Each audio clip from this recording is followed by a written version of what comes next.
الحمد للہ رب العالمین وبہ نستعین اما بعد فقد قال اللہ تبارک و تعالی فی القرآن المجید والفرقان الحمید اعوذ باللہ من الشیطان الرجیم بسم اللہ الرحمن الرحیم ان جہنم کانت مرصادا وقال تعالی فی مقام آخر ان ربک لبالمرصاد صدق اللہ العظیم۔ محترم ناظرین، اللہ رب العزت نے ارشاد فرمایا، بے شک جہنم ایک گھات ہے، اور دوسری جگہ اللہ رب العزت نے ارشاد فرمایا، بے شک تمہارا رب نافرمانوں کی گھات میں ہے۔ مرصاد کا مطلب بعض مفسرین نے یہ لکھا ہے کہ کوئی شخص اپنے دشمن کی طاق میں گھات لگا کر بیٹھا ہوا ہو، یہ ہے مرصاد۔ حضرت ابن عباس رضی اللہ تعالی عنہ فرماتے ہیں کہ جنت میں کوئی شخص اس وقت تک نہیں داخل ہو سکے گا جب تک کہ جہنم کے اوپر جملہ 7 پلوں کے اوپر سے وہ گزر نہ جائے۔ یعنی جہنم کے اوپر 7 پل ایسے ہیں، یعنی 7 چیک پوائنٹس کہ جن چیک پوائنٹس کے اوپر 7 پلوں کے اوپر 7 طرح کے سوالات کیے جائیں گے، اور بندہ اگر اس کے اندر کامیاب ہو گیا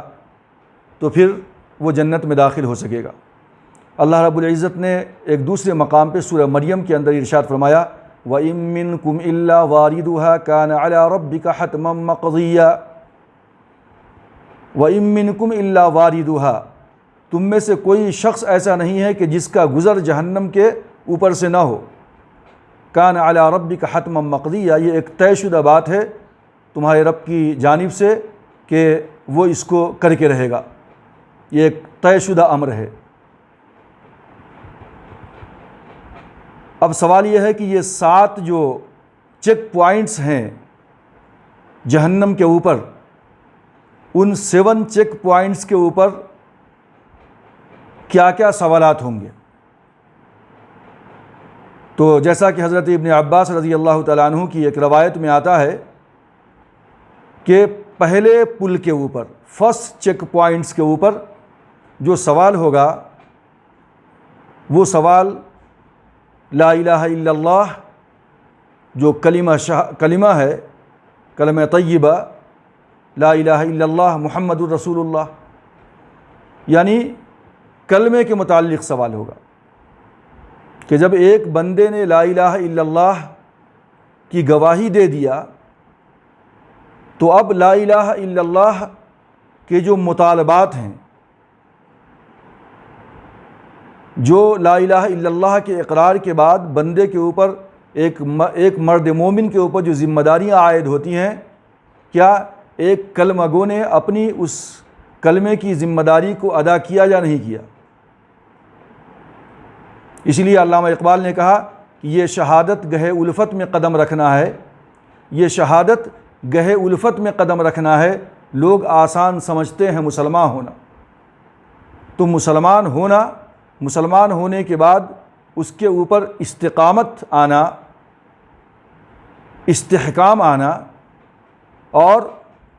جو ایمان کے تقاضے ہیں ان تمام تقاضوں کے اوپر عمل پیرا ہونا، اور اسلام لانے کے بعد اسلام کی راہوں میں آنے والے جو مشکلات ہیں، جو پریشانیاں ہیں،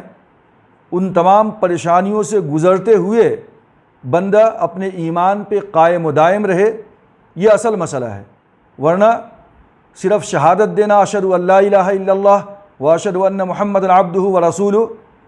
یہ اتنا آسان کام نہیں ہے۔ تو پھر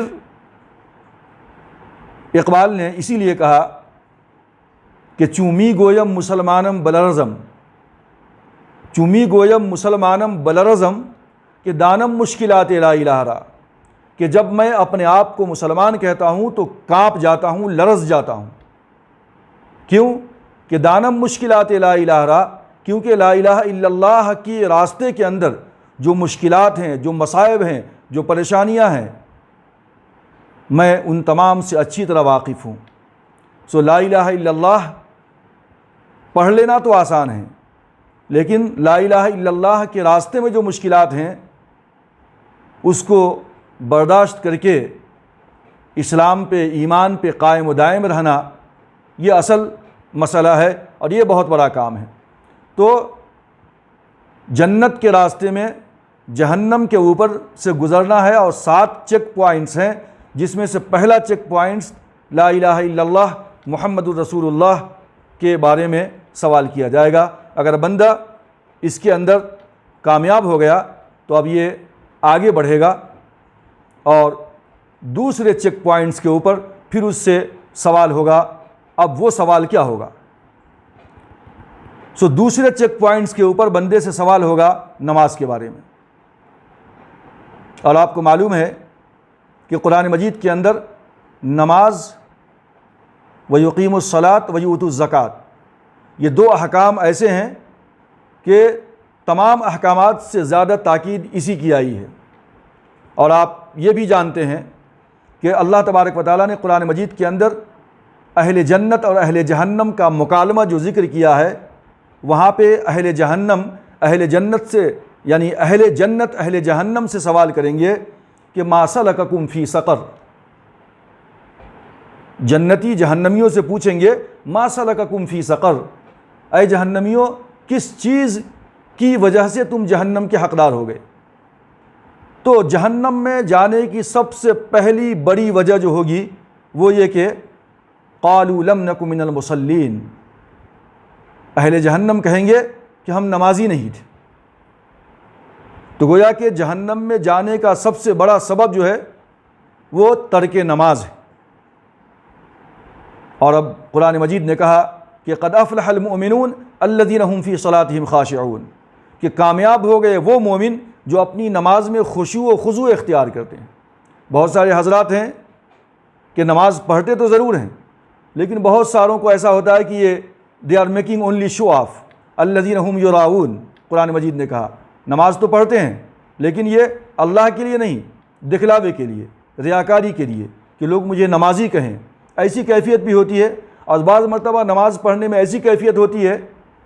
کہ اللہ کے رسول صلی اللہ علیہ وسلم نے ارشاد فرمایا نماز ایسی پڑھو کہ یوں سمجھو کہ تم اللہ کو دیکھ رہے ہو، اور اگر یہ کیفیت تمہاری نماز میں نہ ہو تو کم سے کم یہ تصور کرو کہ اللہ تمہیں دیکھ رہا ہے۔ ایسا نہ ہو کہ body present and mind absent, اللہ اکبر کہہ دیا، نماز کے اندر ہیں بظاہر لیکن ہم بازاروں کی سیر کر رہے ہیں، دکانوں کی سیر کر رہے ہیں، اور خواب و خیال کے اندر بہت سارے تصورات ہیں، بہت ساری مورتیں ہیں اس کے اندر، ہم اس کے بارے میں سوچ رہے ہیں۔ اسی لیے کسی شاعر نے کہا کہ ادھر کعبہ ادھر بت خانہ تھا اور بیچ میں تم تھے، ادھر کعبہ ادھر بت خانہ تھا اور بیچ میں تم تھے، نہ جانے بے خودی میں کس کو سجدہ کر لیا میں نے۔ کعبے کو سجدہ کیا یا بت خانے میں سجدہ کر لیا، یا سامنے جو میرے ذہن و دماغ میں ایک صورت ایک مورت تھی میں نے اس کو سجدہ کر لیا۔ تو یہاں پہ کہیں اللہ تبارک و تعالیٰ کا گزر نہیں ہے، اللہ سامنے موجود نہیں ہے، نہ ہم اللہ کو دیکھ رہے ہیں نہ اللہ ہمیں دیکھ رہا ہے، یعنی دونوں تصورات سے انسان کی نماز خالی ہے۔ تو ایسی نماز انسان کے منہ پہ مار دی جائے گی، ایسی نماز کا کوئی فائدہ نہیں ہے۔ اسی لیے اقبال نے کہا کہ بندہ تو کبھی نماز پڑھتا ہی نہیں ہے، اور اگر کبھی نماز پڑھ بھی لیا تو اس کی کیفیت یہ ہوتی ہے کہ جو میں سر بسجدہ ہوا کبھی تو زمین سے آنے لگی صدا، تیرا دل تو ہے صنم آشنا، تجھے کیا ملے گا نماز میں۔ نماز میں ہے لیکن دل کے اندر صنم کے خیالات ہیں، طرح طرح کے وساوس گھر کر رہے ہیں، تو پھر ظاہر سی بات ہے کہ ایسی نماز سے آدمی کو کچھ حاصل نہیں ہوتا۔ تو الذین هم فی صلاتهم خاشعون، نماز پڑھیں تو خشوع و خضوع کے ساتھ نماز پڑھیں۔ اور پھر کسی نے کہا کہ ہزاروں سجدے تڑپ رہے ہیں میری جبین نیاز میں۔ علامہ اقبال نے کہا کہ کبھی اے حقیقت منتظر نظرا لباس مجاز میں، یعنی آدمی کو جب اللہ تبارک و تعالیٰ کو دیکھنے کی اس کے دید کی طرف ہوتی ہے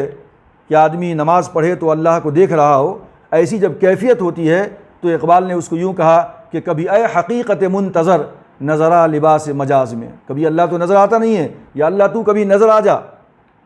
کبھی اے حقیقت منتظر نظرا لباس مجاز میں کہ ہزاروں سجدے تڑپ رہے ہیں میری جبین نیاز میں۔ یعنی بندہ اللہ کی بارگاہ میں سجدہ ریز ہونے کے لیے بالکل بے چین اور بے قرار ہے، وہ یہ چاہتا ہے کہ اللہ تبارک و تعالی مجھے نظر آ جائے، میں ایسی نماز پڑھوں۔ تو اس کیفیت کے ساتھ بندہ اگر نماز پڑھے تو ظاہر ہے کہ بندہ نماز کا صحیح طریقے سے حق ادا کرے گا، اور پھر ایسے بندے کی نماز اللہ کی بارگاہ میں قابل قبول ہوگی۔ تو جہنم میں سب سے بڑی وجہ جانے کی ترک نماز ہے۔ اب اگر بندہ دوسرے چیک پوسٹ کے اوپر بھی کامیاب ہو گیا، یعنی وہ نمازی تھا، تو اب اس کو آگے بڑھنے کی اجازت دی جائے گی۔ اب تیسرے چیک پوسٹ پہ وہ پہنچے گا، تیسرے پل پہ پہنچے گا وہ۔ اب تیسرے پل پہ کیا سوال ہوگا؟ تو وہاں پہ بندے سے پوچھا جائے گا زکوٰۃ کے بارے میں کہ اللہ تبارک و تعالیٰ نے جو تجھے مال و دولت سے نوازا تھا، اس کو تم اپنی محنت، اپنی مشقت اور اپنی قد و کاوش کا نتیجہ سمجھ رہے تھے یا اللہ کا فضل سمجھ رہے تھے؟ اللہ نے جو تمہیں مال دیا تھا اس مال کو تم نے کس طرح خرچ کیا؟ لہو و لعب کے اندر خرچ کر دیا، عیش و عشرت کے اندر خرچ کر دیا، غریبوں کا خیال نہیں رکھا، محتاجوں کا خیال نہیں رکھا، مفلسوں کا کوئی غم اور درد نہیں تھا، بیواؤں کا کچھ خیال نہیں تھا، اپنے عزیز و اقارب جو غربا تھے، فقراء تھے،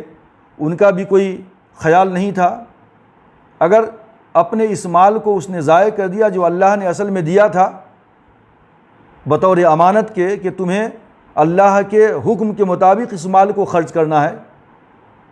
اگر اس نے نہیں خرچ کیا، ڈرتا رہا کہ مال میں دوں گا تو مال میں کمی ہو جائے گی۔ قرآن مجید نے کہا الشیطان یعیدکم الفقر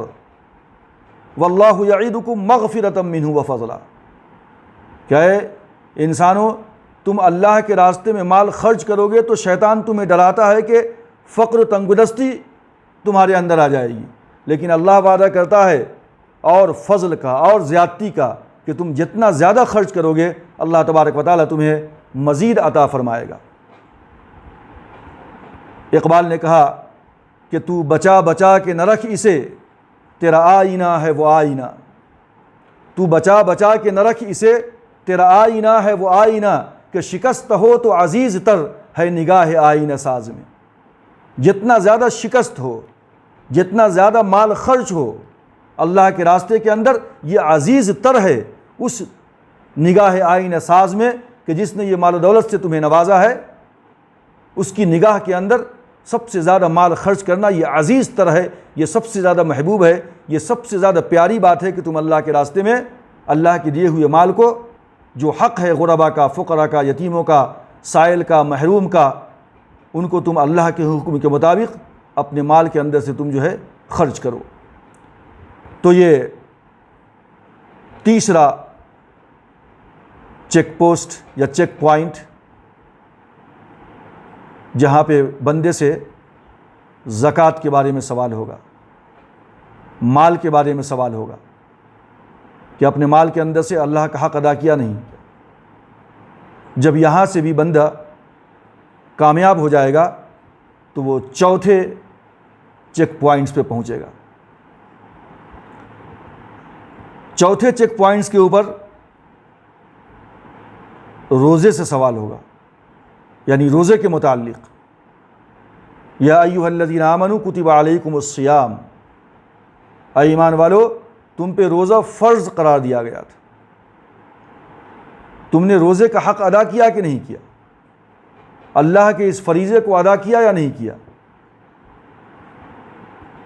اور حضرت جبرائیل علیہ السلام کی وہ بد دعا،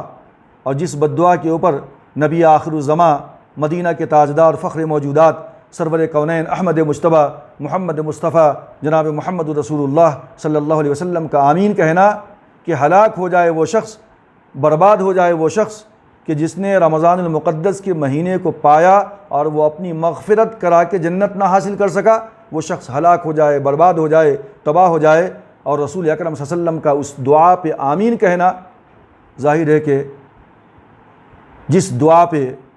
اللہ کے رسول آمین کہہ دیں اس دعا کی قبولیت میں کوئی شک اور شبہ کی گنجائش نہیں کی جا سکتی۔ اور پھر جس شخص نے روزے کے حق کو ادا کر لیا تو پھر اللہ کے رسول صلی اللہ علیہ وسلم نے ارشاد فرمایا کہ روزے دار کے منہ کی بدبو اللہ تبارک و تعالیٰ کے نزدیک مشک سے زیادہ پسندیدہ ہے۔ پھر اگر کسی نے روزے کا حق ادا کر دیا تو جنت میں داخلے کے لیے جو مختلف باب اللہ نے بنائے ہیں، دروازے، روزہ داروں کی اہمیت اس قدر ہے کہ ایک دروازے کا نام باب الریان رکھ دیا گیا کہ روزے دار صرف اس ریان جو دروازہ ہے اس دروازے سے جنت کے اندر داخل ہوگا۔ تو یہ اہمیت ہے روزے دار کی۔ تو گویا کہ چوتھے چیک پوائنٹ کے اوپر انسان سے روزے کے متعلق سوال ہوگا، اور یہاں بھی اگر وہ کامیاب ہو گیا تو پھر اس کو آگے بڑھنے کی اجازت دی جائے گی اور 5ویں چیک پوائنٹس پہ وہ پہنچے گا۔ اور 5واں چیک پوائنٹس پہ جو اس پہ سوال ہوگا وہ حج کے متعلق سوال ہوگا کہ اللہ تبارک و تعالیٰ نے مال و دولت عطا کیا تھا لیکن اللہ کے گھر کی زیارت نہیں کیا۔ قرآن مجید نے فرمایا وَلِلَّهِ عَلَى النَّاسِ حِجُّ الْبَيْتِ مَنِ اسْتَطَاعَ إِلَيْهِ سَبِيلًا وَمَنْ كَفَرَ فَإِنَّ اللَّهَ غَنِيٌّ عَنِ الْعَالَمِينَ، کہ جس شخص کو پروردگار عالم نے اللہ کے گھر تک جانے کی استطاعت دی ہو اور پھر بھی وہ نہ جائے، ومن کفر، جو شخص انکار کر دے نہیں جائے مال و دولت رکھتے ہوئے کوتاہی کرتا رہے، تو اللہ تبارک و تعالیٰ ساری دنیا سے بے نیاز ہے، اس شخص سے بھی بے نیاز ہے۔ اور اللہ کے رسول نے فرمایا کہ جس شخص کے اوپر حج کا فریضہ عائد ہوتا ہے اور اس کے باوجود بھی وہاں تک نہیں جائے تو مجھے اس کی پرواہ نہیں ہے کہ وہ کافر بن کے مرے یا مسلمان بن کے مرے۔ تو بہت بڑی وعید آئی ہے حج کے متعلق۔ اور پھر علامہ اقبال نے کہا کہ بعض لوگ حج کرتے ہیں، یہاں بھی نام و نمود نمایاں ہوتی ہے کہ لوگ حاجی کہیں گے، بہت زیادہ شہرت کے ساتھ حج کرتے ہیں۔ اقبال نے کہا تھا کہ زائران کعبہ سے اقبال یہ پوچھے کوئی، زائران کعبہ سے اقبال یہ پوچھے کوئی، کیا حرم کا تحفہ زمزم کے سوا کچھ بھی نہیں؟ حج کرنے آپ گئے تھے بیت اللہ کی زیارت کرنے کے لیے، اور وہاں سے کچھ کھجوریں اور کچھ زمزم کا پانی لے کر کے آ گئے اور لوگوں کو تحفہ و تحائف دے دیا اور سمجھا کہ ہمارا حج مقبول ہو گیا اللہ کی بارگاہ کے اندر۔ ایسا نہیں ہے، بلکہ حج کا مطلب یہ ہے کہ انسان اس طرح گناہوں سے پاک ہو جاتا ہے گویا کہ وہ اپنی ماں کے پیٹ سے جس طرح گناہوں سے پاک اور صاف پیدا ہوتا ہے، یہ کیفیت حج کرنے کے بعد انسان کی ہو جاتی ہے۔ اب یہ ہے کہ اس کیفیت کو بندہ اپنی ساری زندگی میں برقرار رکھے، یعنی حج کرنے کے بعد انسان کی، مسلمان کی زندگی میں ایک ایسا انقلاب آئے کہ گناہ کے قریب تک وہ پھٹک نہ سکے، گناہ کے قریب تک وہ نہ جا سکے۔ یہ کیفیت حج کرنے کے بعد ہونی چاہیے۔ تو یہ جو 5واں چیک پوائنٹ تھا، 5ویں چیک پوائنٹس کے اوپر انسان سے حج کے متعلق سوال کیا جائے گا۔ اگر یہاں بھی وہ کامیاب ہو گیا تو آگے بڑھے گا، اور آگے پھر 6واں چیک پوائنٹس، اور 6 چیک پوائنٹس کے اوپر عمرہ کے بارے میں سوال کیا جائے گا۔ حج کر لیا تو ایسا نہیں ہے کہ عمرہ نہیں کرنا ہے، بلکہ اللہ نے وسعت دے رکھی ہے تو عمرہ بھی کرنی چاہیے۔ بہت سارے لوگ کہتے ہیں کہ غریب بچیوں کی شادی کروا دیجئے اور فلاں نیک کام کر لیجئے، عمرہ کرنے کی کیا ضرورت ہے؟ اگر اللہ تبارک و تعالیٰ نے صاحب دولت، صاحب ثروت بنایا ہے اور ان کی کیفیت، ان کی حیثیت کچھ ایسی ہے کہ وہ غربا فقراء کو بھی دیکھ سکتے ہیں، ان کی بھی مدد کر سکتے ہیں اور عمرہ کرنے کی بھی صلاحیت ہے، چاہے کہ وہ اپنے گھروں کی زیب و زینت کو بڑھائیں، اپنی اس دنیاوی زندگی کو بہت خوبصورت اور مزین کریں اور اس کے اوپر لاکھوں کا پیسہ خرچ کر دیں، اس کو کم کر کے اسی پیسے کو عمرے کے اندر لگانی چاہیے، بہت بڑا ثواب ہے اس کا۔ حدیث کے اندر اللہ کے رسول صلی اللہ علیہ وسلم نے ارشاد فرمایا کہ تابعوا بین الحج والعمرۃ فإنہما ینفیان الفقر والذنوب کما ینفی الکیر خبث الحدید والذہب والفضۃ، کہ حج کرنے کے بعد عمرہ بھی کیا کرو، یعنی ایک تسلسل ہو،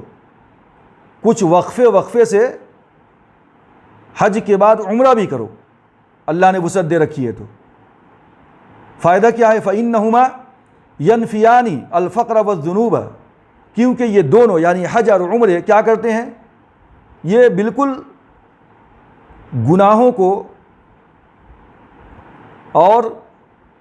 فقر تنگدستی کو، غریبی کو ختم کر دیتے ہیں۔ تو گویا کہ حج کرنے سے، عمرہ کرنے سے اللہ تبارک و تعالیٰ غربت کا بھی خاتمہ کر دیتا ہے اور گناہوں سے بھی انسان کو بالکل مستقل پاک اور صاف کر دیتا ہے۔ اور اس کے بعد آقا نے فرمایا کہ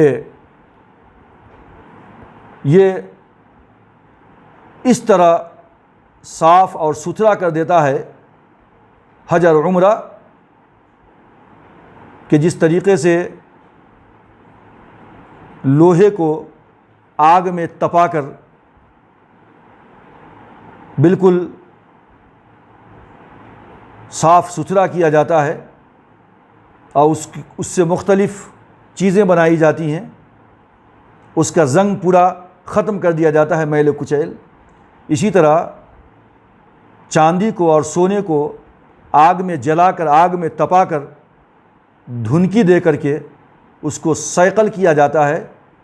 مصفہ اور مزکہ کیا جاتا ہے، پاک اور صاف کیا جاتا ہے۔ انسان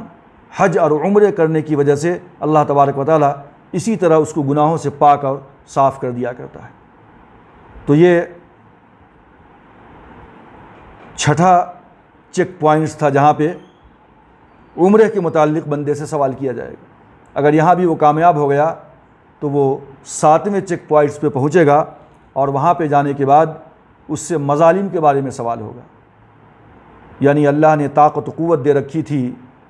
تو اپنی اس طاقت و قوت کا کہیں کمزوروں کے اوپر غلط استعمال تو نہیں کیا، کسی کے اوپر ظلم تو نہیں کیا۔ جیسا کہ حدیث کے اندر آتا ہے کہ اللہ تبارک و تعالیٰ جب حساب کتاب سے فارغ ہو جائیں گے تو جانوروں کو بھی بلائیں گے اور ان کے درمیان بھی انصاف کے ساتھ فیصلہ کریں گے۔ کیسا فیصلہ کہ حدیث کے اندر اللہ کے رسول نے فرمایا کہ اگر ایک سینگ والی بکری نے بغیر سینگ والی بکری کے اوپر زیادتی کی ہوگی تو اللہ تبارک و تعالیٰ اس کا بھی بدلہ سینگ والی بکری سے بغیر سینگ والی بکری کو دلوائیں گے، اور اس کے بعد پھر تمام کے تمام جانوروں کو حکم دیں گے کہ مٹی ہو جا، تو وہ سب کے سب جو ہے مٹی ہو جائیں گے اور جانور پورے کے پورے ختم ہو جائیں گے۔ اور اس کے بعد یہ 7ویں منزل بھی بندہ پاس کر لے گا، اور اگر کہیں پہ 7ویں منزل پہ بھی رکاوٹ آ گئی تو اللہ تبارک و تعالیٰ فرشتوں سے کہیں گے کہ دیکھو اس بندے کے اعمال کے اندر کچھ نوافل ہیں کیا، کچھ ایکسٹرا بھی اس نے نماز پڑھی ہے، کچھ اچھا کام کیا ہے۔ اگر فرائض کے اندر کمی ہوگی تو نوافل کے ذریعے سے بندے کے فرائض کو مکمل کیا جائے گا، اور اس کے بعد پھر 7ویں منزل پہ کامیاب ہو گیا تو بندہ جو ہے جہنم سے بچ کر کے، یعنی جہنم کے 7 چیک پوائنٹ سے گزرنے کے بعد اب اس کو جنت کے اندر داخلہ ملے گا۔ اللہ تبارک و تعالیٰ سے دعا ہے کہ اللہ تبارک و تعالیٰ ہم تمام لوگوں کو جہنم کے ان تمام 7 کے 7 چیک پوائنٹس کے اوپر سے آسانی کے ساتھ گزرنے کی اللہ تبارک و تعالیٰ ہم سب کو جو ہے توفیق عطا فرمائے اور ہم سب کا داخلہ آسانی کے ساتھ جنت میں فرما دے۔ آمین۔ وآخر دعوانا ان الحمد للہ رب العالمین۔